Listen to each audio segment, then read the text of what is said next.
வெண்பனி மலரே உன் வாசம் உயிரில் புது சுவாசம் தருதே. உன் இருவிழியால் என் ஆயுள் ரேகை புது வாழ்வு பெறுதே. காலங்கள் ஓய்ந்த பின்னும் காதல் என்ன, வாலிபம் தேய்ந்த பின்னும் கூச்சம்தான் என்ன. காற்றில் பறக்கும் காத்தாடி நானே, 8 வயதாய் கூத்தாடினேனே.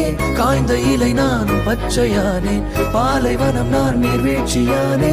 காற்றில் பறக்கும் காத்தாடி நானே, 8 வயதாய் கூத்தாடினேனே. காய்ந்த இலை நானும் பச்சையானே, பாலைவனம் நான் நீர்வீழ்ச்சியானே. வெண்மணி மலரே உன் இருவிழியா. எப்படி வந்த? பைக்ல